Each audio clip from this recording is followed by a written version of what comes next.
guys, today we are going to be making some of my mom's hot pepper chicken for supper. It is a dish that she has made since I was little, and I have every year for my birthday when she says, "Are you wanting anything for your birthday?" I'll be like, "You can make me some of the hot pepper chicken." Just when I make it, it's good. But you know how when Mom makes it, it's always better. No doubt about it. Unless Grandma makes it. And then when Grandma makes it, then it's 10 times better than Mom's. But my grandma never made this. But this summer, when we get our zucchinis growing in the garden, one thing my grandma used to make was this really delicious zucchini casserole. Had cheese and bacon on the top, and I miss my grandma every single day. I miss my grandma. She's one of those grandmas that was kind of like a mom to you, Every time you walked into her house, she told you needed to eat something, and she'd make sure you sat down and ate something. You weren't allowed to leave her house unless you ate something, and she was a good old woman. I miss her every single day. But anyway, today it's about my mom and her hot pepper chicken.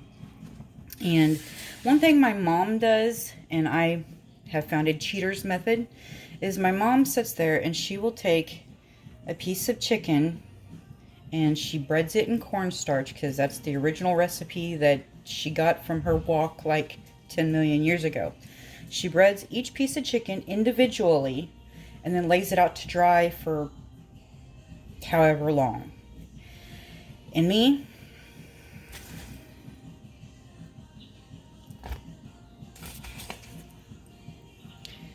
it's 2 large chicken breasts that I have cut up into bite-sized pieces. And so, yeah, make sure your lid is down tight, because if it comes off, cornstarch will be everywhere. I mean, I don't know that from experience. I just know that from the cornstarch container itself. So, and now I just have to dig out all the cornstarch pieces. I normally don't let mine sit and dry for very long. Honestly, I don't. I normally will just put them on a plate and they can be drying while I am fishing all this stuff out. I've never figured out the purpose of letting them sit and dry. I mean, she doesn't let them get dry. It's just, I don't know, the recipe that she originally used, I think, said something about letting them dry for like an hour. Maybe it's to absorb the juices from the chicken or something. I don't know. But anyway, that's what we're making today. So I'm going to sit here and I'm going to fish all this chicken out of here. And then we will be right back. Okay, I've got, excuse me. I've got all the chicken breaded in the cornstarch. And now we are going to fry them. I use sesame oil when I make this recipe, and I eyeball it. It's probably somewhere around 1/4 cup, and as you're frying it, if you notice it's being like all sucked up by the cornstarch, you can add more. But anyway, that's what I use. Sesame oil. Bought it from Aldi's, so if you don't have any and you visit Aldi's a lot, you can get some.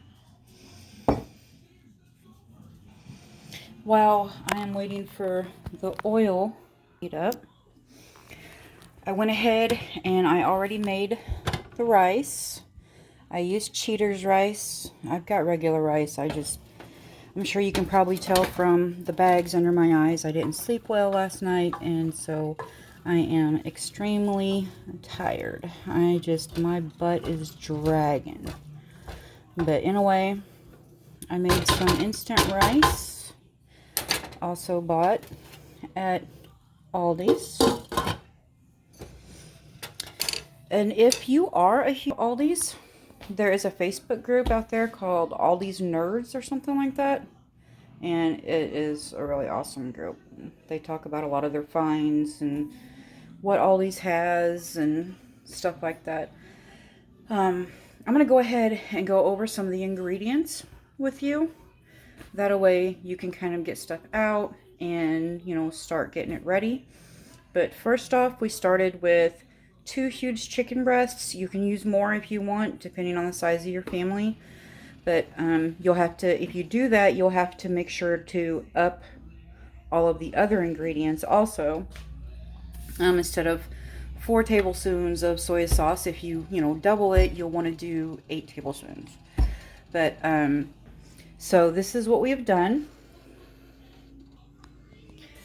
We have got our sesame oil heating up in the skillet. I use an extremely large skillet. It's cool right now. Won't be in a minute, but it is right now. And then we have chunked up 2 whole chicken breasts into little bite-sized pieces, and we will be frying that in the oil. We've already got our rice over there just sitting and waiting. That's what I used to bread the chicken with. Okay, now here's the cornstarch, which you will need cornstarch again at the end to thicken everything up. Here is some soy sauce.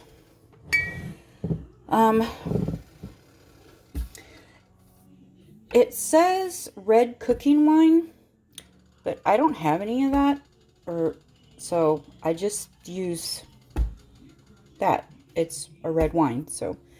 And then rice vinegar, peanuts,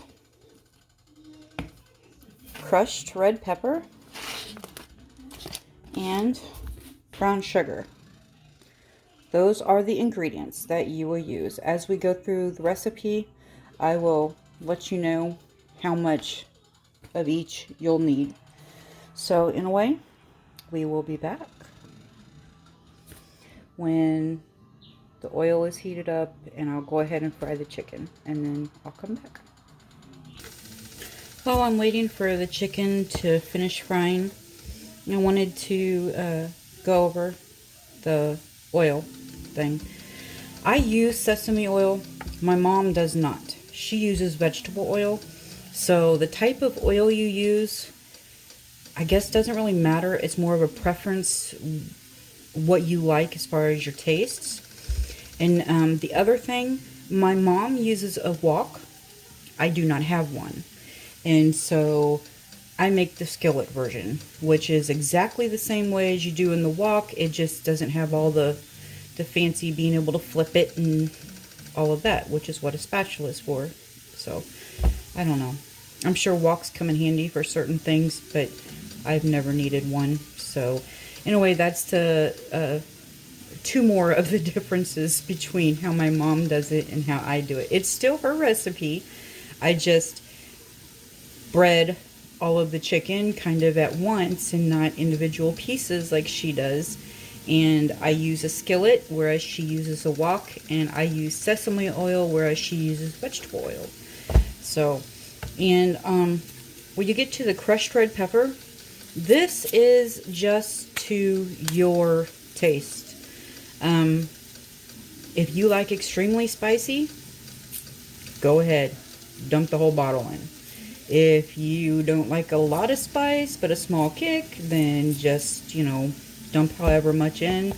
But, if you've been cooking for a while, you kind of know your tastes. You kind of know how much crushed red pepper you can tolerate, your family can tolerate.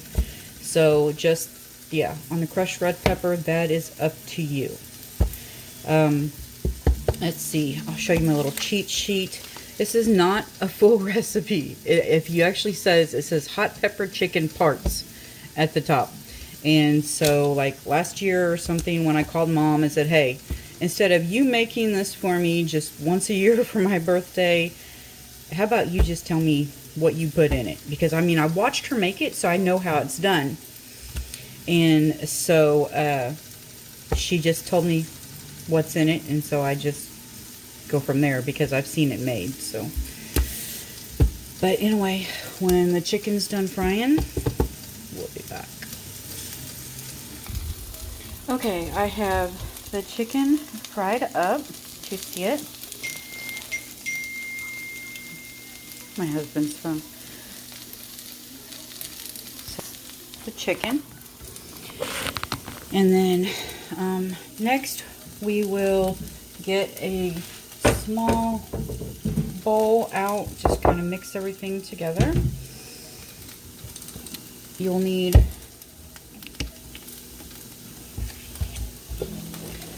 4 tablespoons of soy sauce, and I should have made sure that was done before I started my video.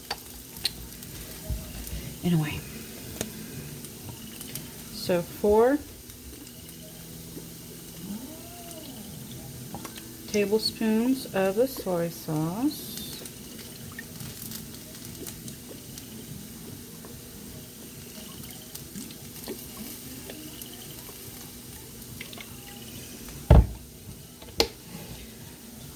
2 tablespoons of the rice vinegar.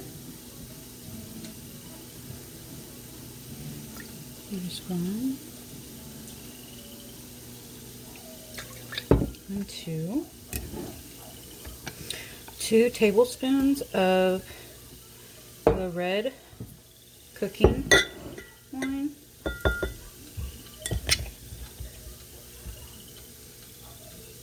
Don't even ask where I got that weird screw thing. I have no idea. I've had the darn thing for years. 1.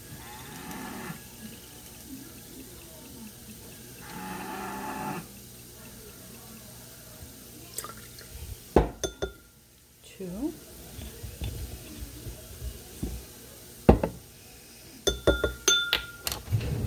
And you'll need 2 tablespoons of brown sugar. But I don't want to use the wet ingredient one for the brown sugar.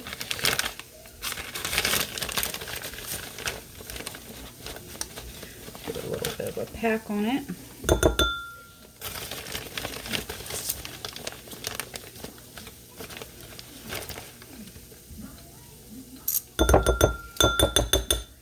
Now, just set and stir this up and pour that into the chicken.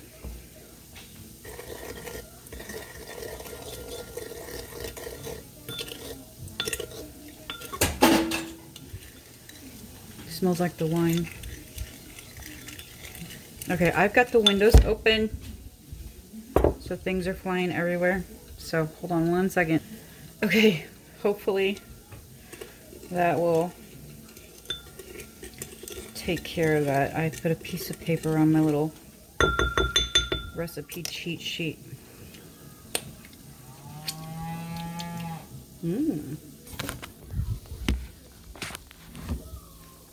Okay. Let me see if I can't set you up somewhere. I need to get one of those, Casey and Steven had one. It's a tripod.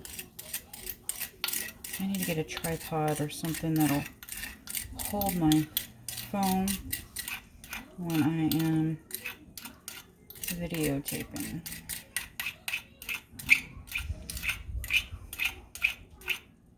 Scraping noises. Annoying. But, okay. And we've got that in there. Now just stir it around for a little bit and kind of coat the meat pieces.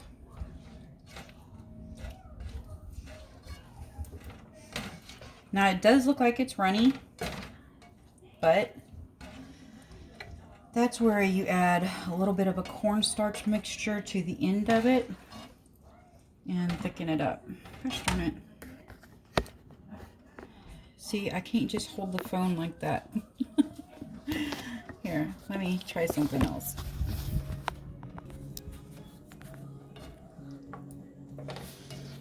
So as you can see, it looks runny. And I should have showed you this, but the meat with the cornstarch on it soaked up that entire thing of oil. There was no oil left when I put it in here because the cornstarch just soaks it all up. I mean, it's nuts. So anyway, there's that. Now, the other thing that we're going to do is add about half a cup of peanuts.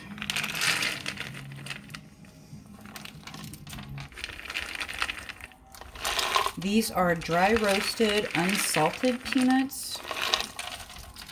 That way you can kind of add salt to it, which I did add a little bit of salt and pepper, but that's just because that's how I prefer everything, is with salt and pepper.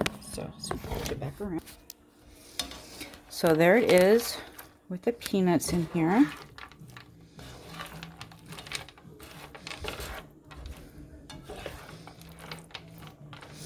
I've got it turned down on low right now, so it's not cooking real hard yet. Now this is where it gets interesting. This is the crushed red pepper. Jeff and I like pretty spicy stuff, so, but our son Hunter, not so much, and plus Hunter's a very picky eater, so I always have to make him something different whenever I make this anyway. But when you're done, after you add the cornstarch mixture, if you even need it, Mom always does, so I'll add it anyway, even though it doesn't necessarily look like I need it too bad. It'll thicken it up quite a bit. So let me get the cornstarch mixture ready. And okay, so I've got a mixture of cornstarch and water. And if you double the recipe, yours might be a little bit more runnier than mine, so you would definitely need all of this to thicken it up.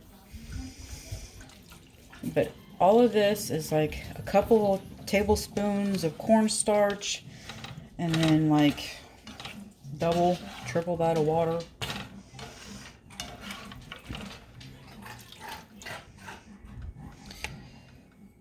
I don't know, because I mean, it's just, that's not on the recipe, and it was just kind of, I mean, adding the cornstarch water mixture is, but it's just something that I've seen done forever, so I don't know how to explain how to mix it up, because I just put what looks like a couple tablespoons of cornstarch in a container, and then fill that about